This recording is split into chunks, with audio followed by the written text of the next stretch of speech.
So बच्चे लोग, in the last session we have discussed Biot-Savart law and we have discussed the application of Biot-Savart law.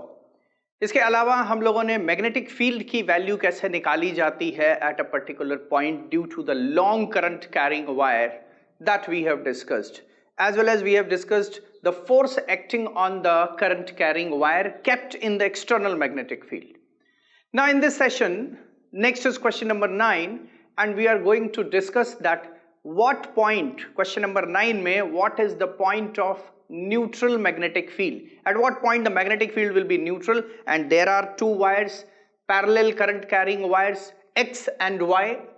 This is question number 9 and two parallel current carrying wires like this. The 5 ampere current is flowing here.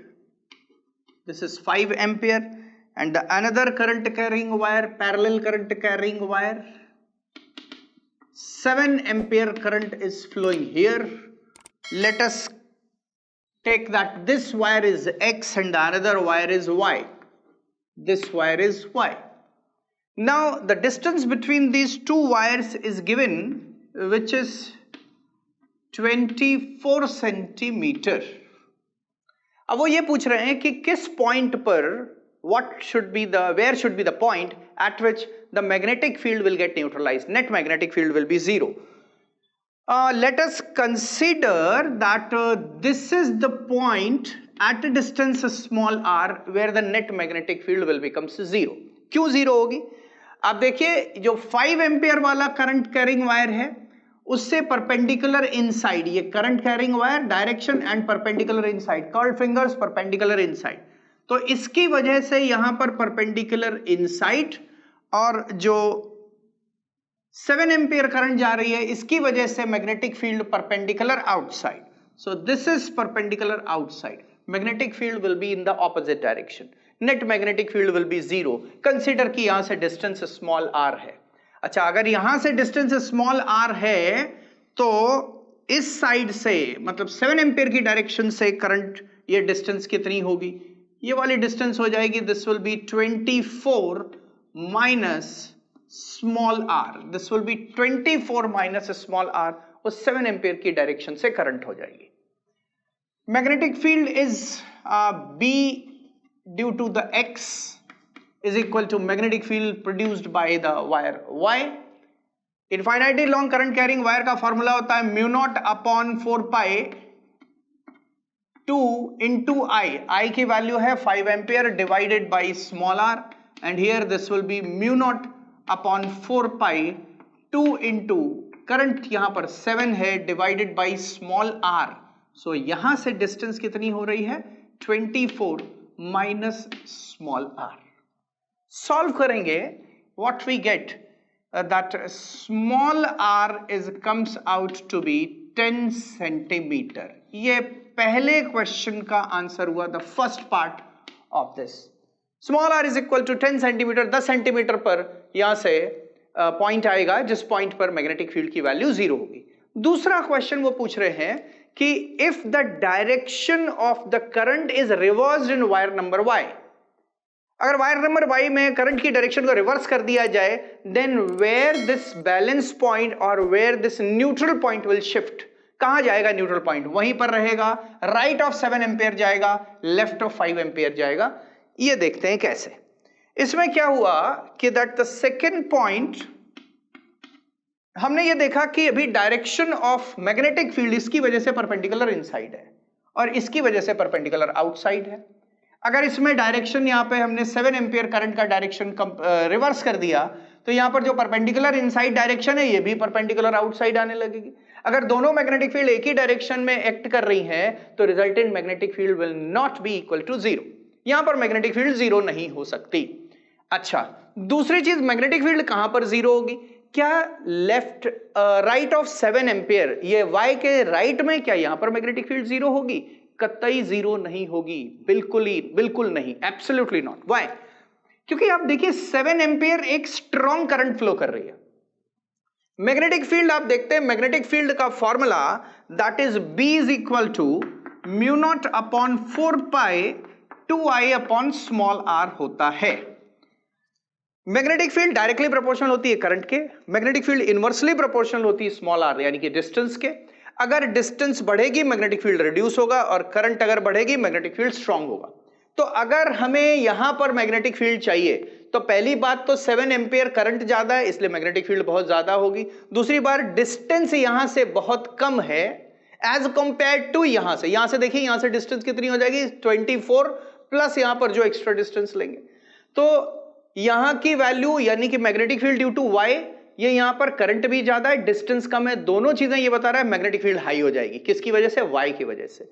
और x की वजह से current भी कम है, distance भी ज्यादा है, तो इसकी प्रोड्यूस्ड मैग्नेटिक फील्ड जो होगी वो कम हो जाएगी। एक मैग्नेटिक फील्ड बहुत कम, दूसरी मैग्नेटिक फील्ड बहुत ज्यादा, एक दूसरे को न्यूट्रलाइज नहीं कर पाएंगे even if they are acting in opposite direction. हाँ, इसका अपोजिट डायरेक्शन में तो एक्ट करेंगे, इसकी मैग्नेटिक फील्ड परपेंडिकुलर इनसाइड होगा, सॉरी ये इधर की तरफ है, अपोजिट डायरेक्शन आ गया, परपेंडिकुलर आउटसाइड होगा, और इसका मैग्नेटिक फील्ड परपेंडिकुलर इनसाइड होगा। अपोजिट होगा लेकिन इक्वल नहीं होगा।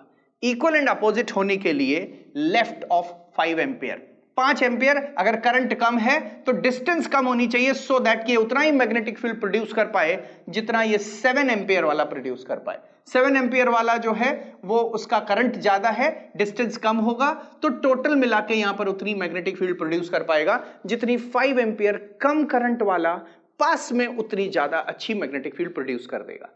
फॉर एग्जाम्पल, अगर हम ये देखें कि एक गुंडा है वो हमारे घर के आसपास का है और दूसरा अंडरवर्ल्ड का डॉन है। अब जो अंडरवर्ल्ड का डॉन है वो वहां पर मान लेते हैं कहीं पर किसी फॉरेन कंट्री में, वहां से एक फोन करेगा, उतना ही तेज इफेक्ट जाएगा जितना मेरे घर के बगल वाला गुंडा है वो अगर हमको धमकी देगा। तो दोनों की धमकी से बराबर का डरने का है, क्योंकि बगल वाला तो तुरंत ही एक्शन ले लेगा, अंडरवर्ल्ड का डॉन है, उसका फोन आएगा तो फिर वो पता नहीं कब कैसे कहां से क्या करवा दे। समझ में आया? तो ये अंडरवर्ल्ड का डॉन है, 7 एम्पियर करंट, ये यहां पर उतना ही इफेक्ट प्रोड्यूस कर देगा जितना 5 एम्पियर जो आसपास मोहल्ले पास पड़ोस का गुंडा है वो यहां पर मैग्नेटिक फील्ड प्रोड्यूस करेगा। Both of them will get neutralised and hence the neutral point will shift at the left of this 5 ampere. 5 ampere के लेफ्ट में न्यूट्रल पॉइंट आ जाएगा एंड इसके इस तरफ या फिर यहां बीच में न्यूट्रल पॉइंट बिल्कुल भी पाया नहीं जाएगा। Now the next question, that is question number 10, which is very very easy. Force per unit length निकालना है और उसमें करंट की वैल्यूज दोनों वायर्स में दी हुई है और उनके बीच में डिस्टेंस दिया हुआ है। तो बहुत आसान है, फोर्स पर यूनिट लेंथ का formula that is mu naught upon 4 pi 2I1 I2 divided by small r use करके हम आंसर निकाल सकते हैं।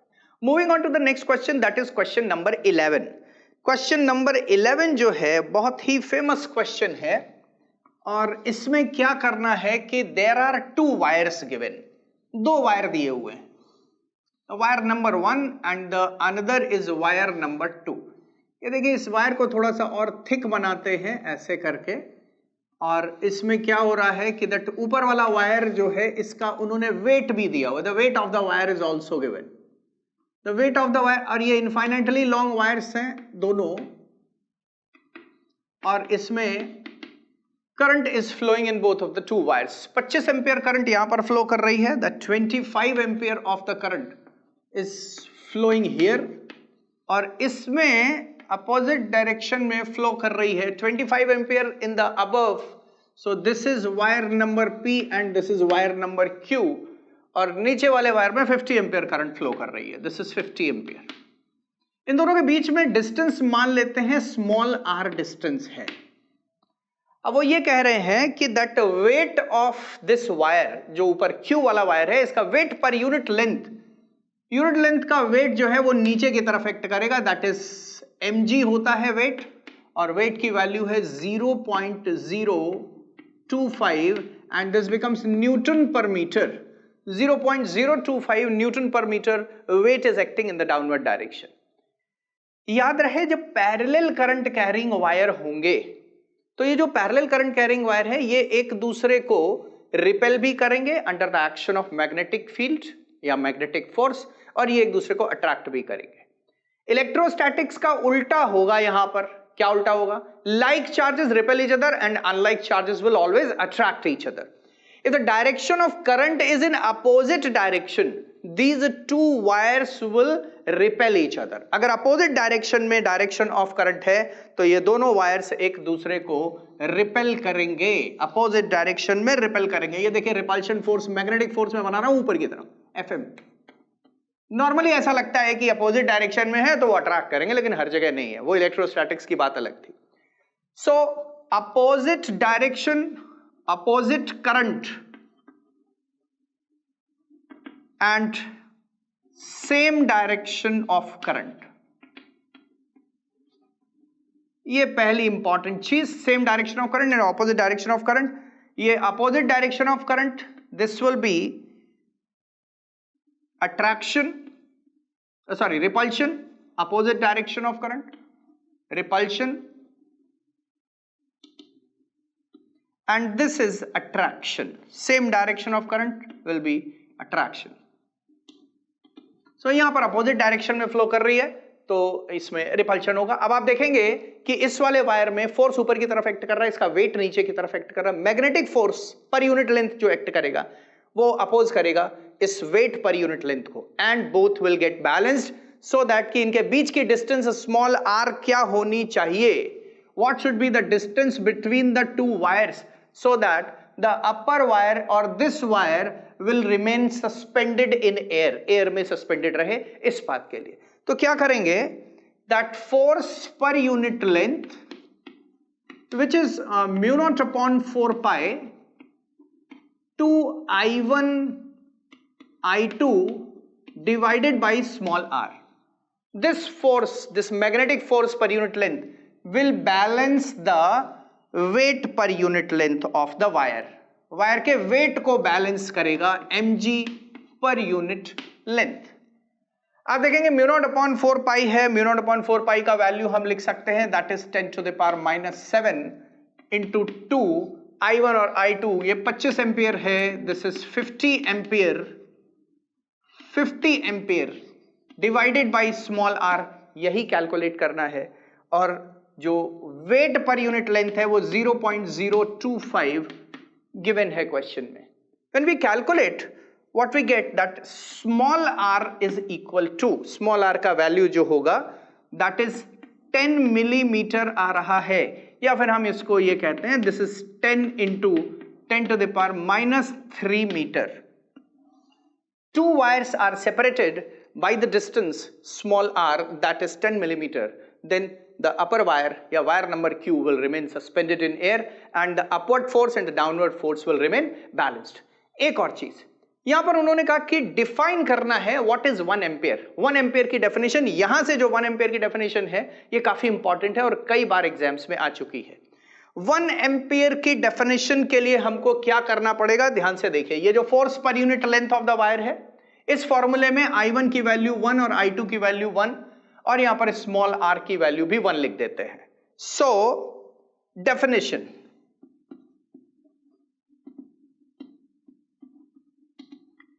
डेफिनेशन के लिए what we are doing is I1 is equal to I2 is equal to 1 ampere, small r separation, small r is equal to this is 1 meter.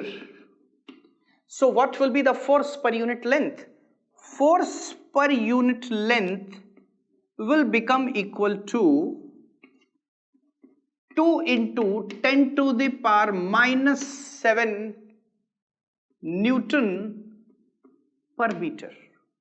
Newton per meter, 2 into 10 power -7 Newton per meter। मतलब क्या हुआ कि if in both of the two wires 1 ampere current is flowing, या फिर हम ये कहें it is said that 1 ampere current is flowing in both of the two wires, parallel current carrying wires, separated by a distance 1 meter, then they will exert a force of 2 into 10 to the power -7 Newton per meter on each other। पहला वाला wire दूसरे पे, दूसरा वाला wire पहले पे, ये जब 2 into 10 to the power -7 Newton per metre का फोर्स एक्सर्ट करें तो उस समय हम ये कहेंगे कि ये दोनों वायर में 1 एम्पियर करंट फ्लो कर रही है। मतलब फिर से मैं अगर बोलूं तो that 1 ampere current is said to be flowing in both of the two parallel current carrying wires if they are separated at a distance 1 meter and the force exerted by 1 on other or the other on 1 will be exactly 2 into 10 to the power minus 7 Newton per meter. Now the next is question number 12, a very important question in which you have to derive an expression for magnetic flux density vector B या फिर magnetic field due to infinitely long current carrying wire. Infinitely long current carrying wire की वजह से आपको magnetic field की value derive करनी है. That is question number 12. Infinitely long current carrying wire, ये देखिए ये infinitely long current carrying wire है. इससे small r distance पर, ये small r distance है, यहां पर magnetic field की value, current यहां पर flow करेगी, that is I current is flowing along this direction. Current is I along this direction. हमें यहां पर magnetic field निकालनी है. This is point x, ये point x दिया हुआ है जहां पर हमको मैग्नेटिक फील्ड की वैल्यू निकालनी है. मैग्नेटिक फील्ड की वैल्यू निकालने के लिए बाय यूजिंग एम्पियर्स लॉ को यूज करने के लिए हम यहां पर एक एम्पियरन लूप बनाते हैं. Amperian loop which is symmetrical to this wire, ये एम्पियरन लूप हुआ. एम्पियर लूप के अंदर how much current is flowing, current enclosed कितनी है, पूरी की पूरी करंट एनक्लोज है, इस लूप के अंदर ही सारी करंट फ्लो कर रही है. एम्पियर्स लॉ से शुरुआत करते हैं. एम्पियर्स लॉ ये कहता है कि that closed integral of vector B dot vector dl is equal to mu naught times of total current enclosed, total current enclosed mu naught times.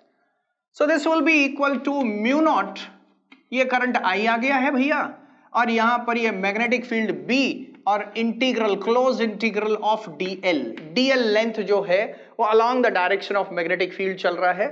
तो यहां पर ये डीएल लेंथ है. डीएल लेंथ की वजह से इसको इंटीग्रेट करेंगे. DL is a very small length element, very small length element. This is DL.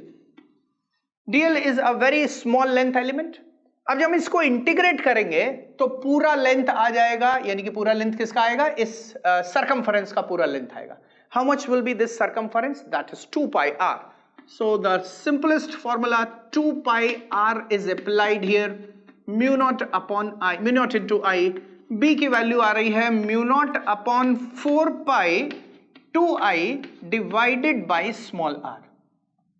फिर से मैं कहूंगा, डेलिबरेटली हमने यहां पर 2 का मल्टीप्लाई किया और नीचे भी 2 का मल्टीप्लाई कर दिया. ये 4 अपॉन म्यू नॉट अपॉन 4 पाई है जिसकी वैल्यू आपको 10 टू द पावर माइनस 7 मालूम होती है, इसलिए यहां पर 2i बाई स्मॉल r रखिए तो बेहतर रहेगा. याद रहे एक और चीज होती है कि यहां पर सीबीएसई में कभी कदार अगर आपकी किस्मत थोड़ी सी साथ नहीं दे रही है तो वहां पर इस फॉर्मूले का डेरिवेशन वो कह देंगे बायो-सावर्ट लॉ से करिए, बायो-सावर्ट लॉ से करिए.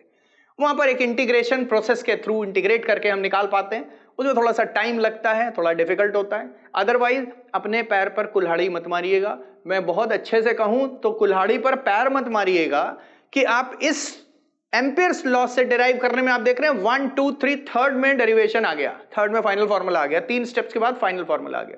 वहां पर करीब करीब 10 स्टेप लगेंगे, प्रॉपर बढ़िया इंटीग्रेशन लगेगा तब जाके वो आएगा. सो अंटिल एंड अनलेस, जब तक वो कंपल्शन ना हो, जो कि 0.5% चांसेस होते हैं कि बायो-सावर्ट लॉ से करिए. अदरवाइज हर जगह पर आप यही वाला यूज करिए, एम्पियर्स लॉ से ही डिराइव करिए. ये इजी है, तीसरी लाइन में आ जाता है. Now the next is question number 13. Question number 13 बच्चे लोग ऐसा क्वेश्चन है जिसमें 90% लोग अगर आता नहीं है, पहले से किया नहीं है, तो इस क्वेश्चन को गलत करते हैं. क्या क्या दिया हुआ है? उन्होंने कहा कि helium electrons are revolving. So helium electrons revolve कर रहे हैं, तो यहां पर हीलियम जो होता है उसमें चार्ज कितना होता है, Q is equal to 2E के बराबर. That means 2 into 1.6 into 10 to the power minus 19 coulomb का चार्ज. पहली चीज. दूसरा, revolving on the radius circle of radius small are, और circle of radius small r उसकी वैल्यू दी हुई है 0.8 मीटर. एक चक्कर कंप्लीट करते हैं 2 सेकंड में, तो टाइम दिया हुआ है, that time is equal to 2 second. Time is equal to 2 second. उसके बाद में उन्होंने कहा कि find out the magnetic field at the centre of the circle. Circle के सेंटर पर मैग्नेटिक फील्ड निकालनी है। सर्कल के सेंटर पर मैग्नेटिक फील्ड निकालने के लिए अभी आप देखिए कि कई लोग एक फॉर्मूला यूज कर देते हैं, R is equal to mv upon QB या QB अपॉन mv, ये फॉर्मूला यूज करने लगते हैं। उन्होंने कहा कि हीलियम है इसलिए इसका मास दिया हुआ है, स्मॉल m रख देंगे, चार्ज दिया हुआ है mv अपॉन QB, और मैग्नेटिक फील्ड इसमें निकालना है, B निकल आएगा, रेडियस भी दिया हुआ है।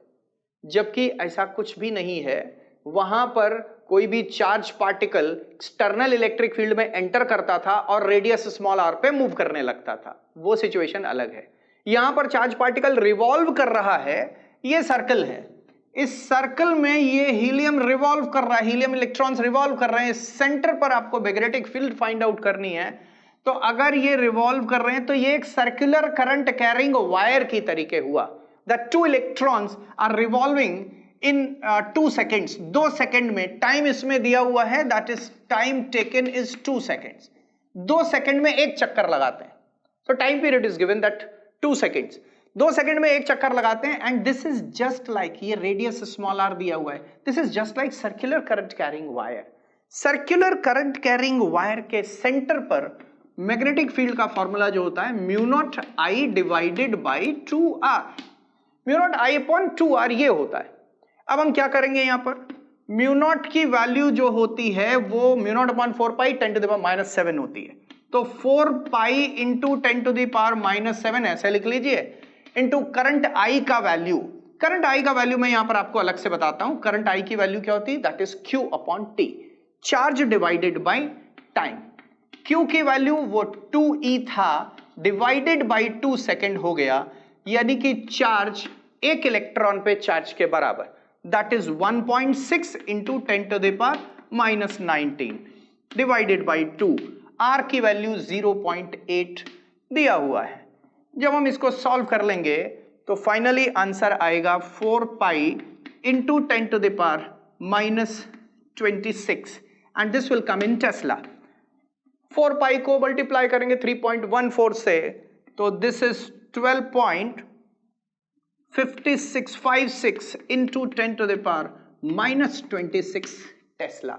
याद रखने वाली चीज क्या है कि यहां पर ये जो चार्ज रिवॉल्व कर रहा है, ये charge circular current carrying wire पे एज्यूम होता है कि ये सर्कुलर करंट कैरिंग वायर के तरीके काम कर रहा है, और उसका formula B is equal to mu naught I by 2r। किसी भी तरह से करंट I की वैल्यू निकालिए। यहां पर क्योंकि चार्ज दिया है, टाइम दिया है, Q अपॉन T निकाला है। किसी दूसरे क्वेश्चन में दूसरा तरीका होगा, लेकिन करंट का तरीका जो भी हो, करंट निकालना है, mu naught I by 2r formula use कर रहे हैं एंड आंसर आ जाएगा।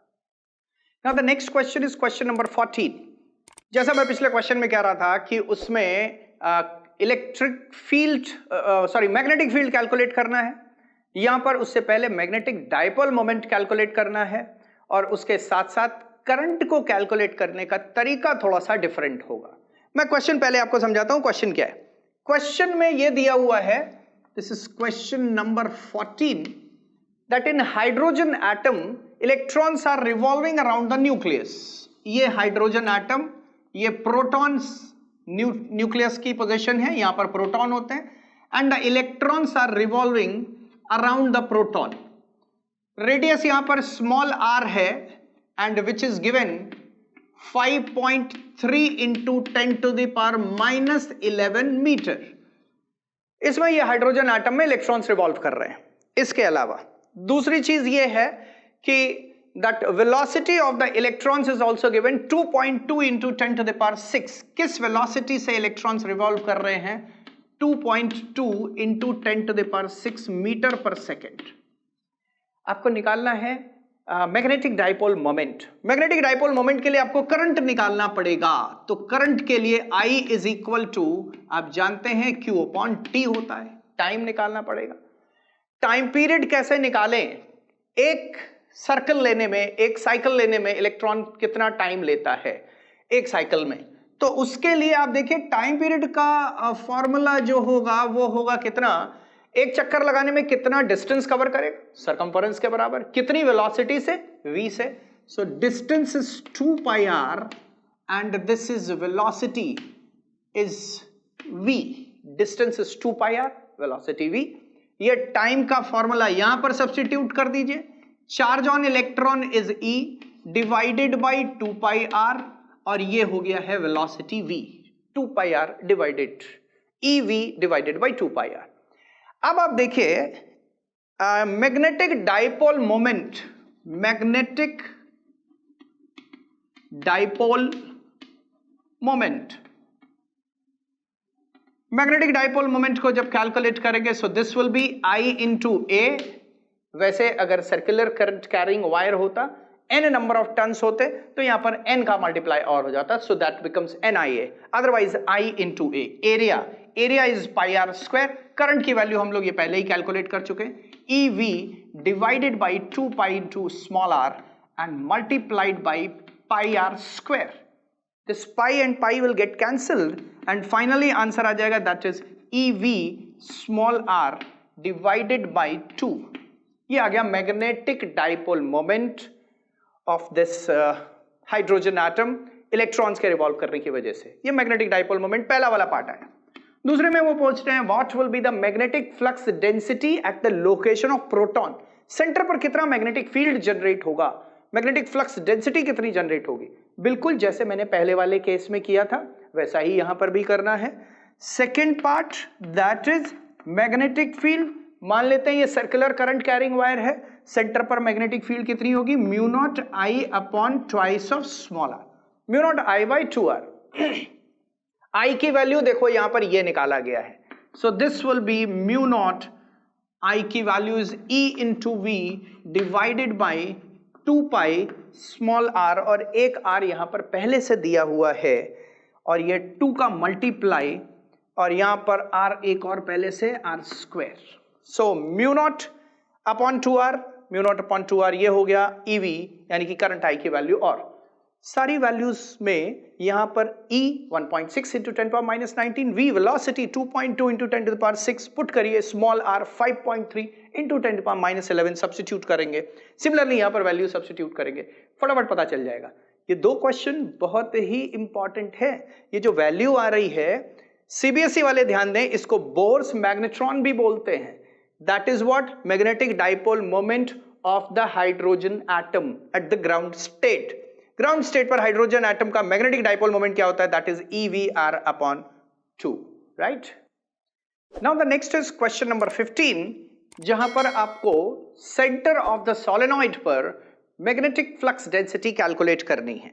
Remember question number 15, number of turns per unit length दिए हुए हैं 500, this is 500 per metre, number of turns per unit length. इसके अलावा that is current I is flowing 2 ampere current is flowing. Remember एक चीज इसमें हम और आपको साथ साथ समझा देते हैं कि जैसे ये लॉन्ग सोलेनॉइड है, this is a long solenoid, it's a long solenoid, very long solenoid. Long solenoid कैसे बताया जाता है, जब लेंथ ऑफ द सोलेनॉइड के रेस्पेक्ट में the radius of the solenoid is negligible, then we will say that this solenoid is long solenoid. Long solenoid में ये wire इसके ऊपर ऐसे करके ये रैप किया हुआ है एंड इसमें करंट फ्लो कर रही है। इसके बाद में सेंटर ऑफ द सोलेनॉइड और उसके अलावा एंड्स ऑफ द सोलेनॉइड, वो चीज समझनी बहुत जरूरी है, ध्यान से देखिएगा। यहां पर क्या हो रहा है कि अगर हम मैग्नेटिक लाइंस ऑफ फोर्सेस के बारे में देखें, so magnetic lines of forces are like this, इस तरीके से मैग्नेटिक लाइंस ऑफ फोर्सेस हैं, ऐसे मान लेते हैं। करंट का डायरेक्शन है, मान लेते हैं कि that the current is flowing like this, ऐसे। अभी क्या हो रहा है कि सेंटर पर आप देखेंगे, दिस इज द सेंटर, ये सेंटर पर magnetic field lines almost parallel हो जाएंगी, magnetic field lines will becomes parallel and these magnetic lines of forces will diverge in the different directions, ये अलग अलग डायरेक्शंस में डाइवर्ज होंगी। तो यहां पर मैग्नेटिक फील्ड जो होगी वो ऑलमोस्ट यूनिफॉर्म होगी। इसके अलावा मैग्नेटिक फ्लक्स डेंसिटी सेंटर पे ज्यादा होगी क्योंकि पास पास में बिल्कुल डायरेक्टेड होंगी, और यहां पर डाइवर्ज हो जा रही है तो मैग्नेटिक फ्लक्स डेंसिटी रिड्यूस हो जाएगी। यहां पर magnetic field at the centre, magnetic field at the centre will be mu not NI, यहां पर म्यू नॉट ni होगी। And at the ends of the solenoid, जैसे यहां पर अगर हम कहें, इफ आई से the magnetic flux density at the end of the solenoid, यहां पर, so magnetic flux density at the ends of the solenoid, this becomes half to that at the center पर mu naught ni थी, तो यहां पर ends पर that will become mu naught ni by 2। क्यों? क्योंकि magnetic lines of forces diverge हो रही हैं। Let us calculate magnetic flux density at the center, which is mu naught ni। Mu naught की वैल्यू हम लिख सकते हैं 4 pi into 10 to the power -7, number of turns 500 दिए हुए हैं और करंट 2 दी हुई है 2 एम्पियर, ये 1000 हो जाएगा और ये 10 टू द पावर -7 की जगह पर 10 टू द पावर -4 हो जाएगा। 4 पाई 3.14 होता है, 12.56 into 10 to the power -4 Tesla is the magnetic field at the center of the solenoid. Now the next question and the last question for today's discussion is question number 16, in which moving coil galvanometer में MCG में हमको I is equal to K phi ये formula या I is equal to K theta ये formula हम लोगों को derive करना है। I is equal to K theta ये फॉर्मूला डिराइव करना है, इसके लिए हमको करना ये पड़ेगा कि ये मूविंग कॉइल गैल्वेनोमीटर का मैंने डायग्राम दिखाया यहां पर। इस डायग्राम में क्या चीज है कि ये एक सॉफ्ट आयरन कोर है, देखिए ये this is soft iron core. Soft iron core है, ये सॉफ्ट आयरन का सिलेंडर है, सॉलिड सिलेंडर है जो इसके अंदर इस तरीके से रखा गया है। ये जो बना हुआ है ये कॉनकेव मैग्नेट्स हैं, कॉनकेव पोल पीसेस, कॉनकेव पोल पीसेस। इसके अलावा यहां पर आप देख रहे हैं कि this is the pointer which will show the deflection on this divisions. So pointer is here, this is pointer, ये पॉइंटर हो गया। इसके बाद में ये नंबर ऑफ डिविजन्स हैं, ये स्केल बना हुआ है यहां पर, this is a scale on which the value of current can be measured by this galvanometer. इसके अलावा आप देखेंगे ये जो सॉफ्ट आयरन कोर है, सॉफ्ट आयरन कोर के ऊपर ये यहां पर कॉइल रैप की गई है, ये जो ब्लू कलर से बना हुआ है, this is the coil is wrapped.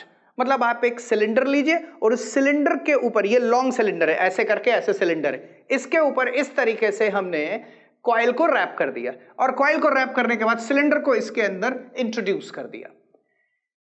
ये जो कॉनकेव पोल पीसेस है ये बड़ा बढ़िया काम करते हैं और ये बढ़िया काम क्या करते हैं, दे produces radial magnetic field. Radial magnetic field आप देख रहे हैं यहां पर मैग्नेटिक फील्ड, वैसे अगर बार मैग्नेट होता तो पैरेलल यानी कि यूनिफॉर्म मैग्नेटिक फील्ड प्रोड्यूस होता, parallel magnetic lines of forces होती। यहां पर आप देखेंगे magnetic lines of forces are converging towards the centre of this solid cylinder या फिर सॉफ्ट आयरन सिलेंडर, और यहां से ये इधर की तरफ निकल रही हैं, दैट मींस साउथ पोल में एंटर कर रही हैं मैग्नेटिक लाइंस ऑफ फोर्सेस। आप देख सकते हैं कि magnetic lines of forces all possible directions में अवेलेबल हैं और ये जो रेडियल मैग्नेटिक फील्ड है ये सेंटर पर मैग्नेटिक फ्लक्स डेंसिटी को इंक्रीज कर रही है। इसके अलावा दिस इज द कॉइल, ये कॉइल है, ये जो ब्लू कलर से बना हुआ है दिस इज कॉइल। ये जो यहां पर बना हुआ है येलो कलर से, दिस इज स्पाइरल स्प्रिंग, ये स्पाइरल स्प्रिंग है, this is spiral spring. Spiral spring का काम क्या है कि जब आप इसमें कॉइल में करंट फ्लो कराएंगे, when the current will flow in the coil, जब कॉइल में करंट फ्लो करेगा तो फिर क्या होगा कि इसमें डिफ्लेक्शन होगा। When the current carrying coil is kept in the external magnetic field, it produces torque, it experiences torque. Because of the torque ये पूरा रोटेट करेगा, ये पूरा डिफ्लेक्ट करेगा तो पॉइंटर आगे की तरफ जाएगा और पॉइंटर आगे की तरफ जाएगा तो इसमें वो रीडिंग दिखाएगा। पॉइंटर जब आगे की तरफ जाएगा तो इसमें क्या होगा, एक रिवर्स रिस्टोरिंग टॉर्क लगने लगेगा। वो रिस्टोरिंग टॉर्क कौन प्रोड्यूस करेगा, वो रिस्टोरिंग टॉर्क ये स्पाइरल स्प्रिंग प्रोड्यूस करेगी, क्योंकि जैसे ये घूमेगा ये स्प्रिंग टाइट होती जाएगी, वाइड इसके स्प्रिंग जो होगी वो और वाइंड होती जाएगी और वाइंड होगी तो टाइट होती जाएगी। Finally, because of the reverse torque produced by the spring and the deflecting torque produced due to this coil wrapped on this soft iron cylinder, ये दोनों बैलेंस हो जाएंगे और जहां पर बैलेंस होंगे वहां पर ये पॉइंटर जाके रुक जाएगा and it will give the reading. Start करते हैं. Deflecting torque. डिफ्लेक्टिंग टॉर्क यहां पर जैसा कि क्वेश्चन में दिखा हुआ है, that is m cross b, that is mb sin theta. You know what is m? Small m यहां पर क्या बता रहा है? हम लोग स्मॉल m या कैपिटल M से डिनोट करते हैं, that is magnetic dipole moment. यहां पर n नंबर ऑफ टर्न्स हैं अगर, तो डाइपोल मोमेंट हो जाएगा NIA and this is b sin theta, NIAB sin theta. Now after this NIAB sin theta, this is the deflecting torque. And what about the restoring torque? Restoring torque will be restoring torque. That will be equal to C phi. बच्चे लोग आपने class 11th में देखा होगा कि spring force जो होता है वो K into X होता है. K क्या होता है? स्प्रिंग कांस्टेंट, और X क्या होता है? Expansion in the spring. वैसे यहां पर C is called torsional constant and phi is that is twist in the spiral spring. अब at equilibrium क्या होगा? At equilibrium पे क्या होगा? That deflecting torque, this deflecting torque will becomes equal to restoring torque. दोनों equal हो जाएंगे और जब दोनों इक्वल होंगे तो हम लिख पाएंगे that is NIAB sin theta, that will be equal to C phi. Current की वैल्यू हम यहां से देखें तो करंट की वैल्यू जो होगी that will be equal to C upon NAB phi upon sin theta. ऐसे हम लिख सकते हैं. phi upon sin theta we can write like this. Now after this C upon NAB, C upon NAB ये अलग एक कांस्टेंट है, phi upon sin theta आ गया. इसके अलावा क्योंकि यहां पर जो रेडियल मैग्नेटिक फील्ड है, because of this radial magnetic field की वजह से यहां पर क्या होगा कि ये जो थीटा है, theta is the angle between area vector and magnetic field vector. At every location of this coil, इस कॉइल की हर एक लोकेशन के साथ मैग्नेटिक फील्ड का एंगल 90 डिग्रीज मेंटेन रहेगा. So theta will becomes 90 degree because of the radial magnetic field. In that case, radial magnetic field की वजह से, radial magnetic field ensures theta is equal to 90 degrees. Theta is equal to 90 degrees आया. यहां से आप देख पाएंगे that I is equal to current I की value that will be equal to C upon NAB and phi. What is C upon NAB? This is called the reduction factor of this moving coil galvanometer. So reduction factor of the moving coil galvanometer, that is denoted by K. So we can write down that I is equal to K phi. That means linear dependence of current over the deflection angle or over the angle of deflection phi. So I will be equal to K times of phi. C upon NAB reduction factor. Reduction factor, that is K is equal to C upon NAB. So this is called reduction factor और current आप देख रहे हैं वो linearly dependent है on angle phi. Now after this, the last and very important point in this moving coil galvanometer, that the question is asked about the current sensitivity and the voltage sensitivity. Current sensitivity and voltage sensitivity. देखिए current की value हमने यहाँ पर derive करी है C upon NAB phi. तो यहां से अगर हम देखें करंट सेंसिटिविटी, ये है current sensitivity which is defined as deflection produced per ampere flow of current. phi upon I. जितना ज्यादा deflection produced per ampere, 1 ampere में जितना ज्यादा डिफ्लेक्शन होगा उतना ही सेंसिटिव इंस्ट्रूमेंट होगा. क्लियरली हम उसको मेजर कर पाएंगे. अगर छोटा छोटा डिफ्लेक्शन जरा सा प्रोड्यूस हुआ, 4 एम्पियर की करंट फ्लो कर रही, हम मेजर ही नहीं कर पाएंगे. Sensitivity of the instrument is very small. बढ़ाने के लिए हम क्या करेंगे कि थोड़ा सा 1 एम्पियर 0.1 एम्पियर भी करंट है और डिफ्लेक्शन बिल्कुल अच्छा खासा डिफ्लेक्शन हो रहा है, that instrument is more sensitive. So current sensitivity is deflection produced per ampere flow of current. 5/I की वैल्यू यहां पर अगर आप देखें, so this is comes out to be NAB/C. Current sensitivity is NAB divided by C. दूसरी चीज voltage sensitivity साथ साथ हम लोग देख लेते हैं, that the voltage sensitivity is VS. Voltage sensitivity क्या होगा? डिफ्लेक्शन प्रोड्यूस्ड पर वोल्ट या per unit volt. Deflection produced पर वोल्ट, ये भैया कैसे निकालें? वोल्टेज कैसे निकालें? करंट है अगर, तो उसमें रेजिस्टेंस ऑफ द कॉइल अगर मल्टीप्लाई कर दो तो वोल्टेज हो जाएगा. मतलब ये जो है this is 5/I into capital R, ये होगा voltage produced, I into capital R. अब अगर आपने इधर कैपिटल R से मल्टीप्लाई करा है तो इधर नाइंसाफी नहीं होनी चाहिए. सो this will B NAB divided by C into capital R. Voltage sensitivity NAB divided by C into capital R. Current sensitivity NAB divided by C. What is N? Capital N क्या चीज है? Number of turns. Capital A area of this coil, ये coil का area. B magnetic flux density. And C is torsional constant. Torsional constant of the spiral spring. Spiral spring का torsional constant है.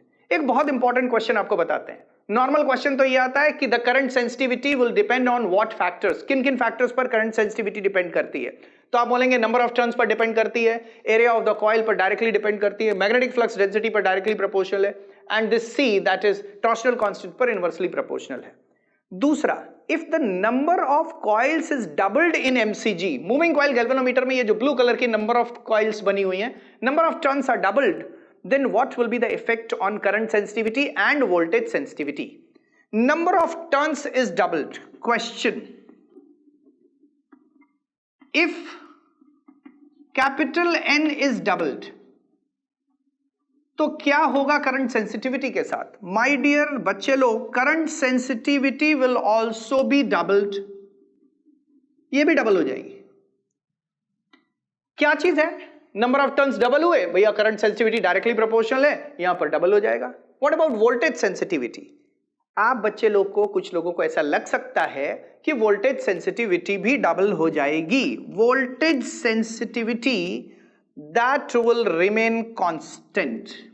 Remain constant. क्यों constant क्यों रहेगी?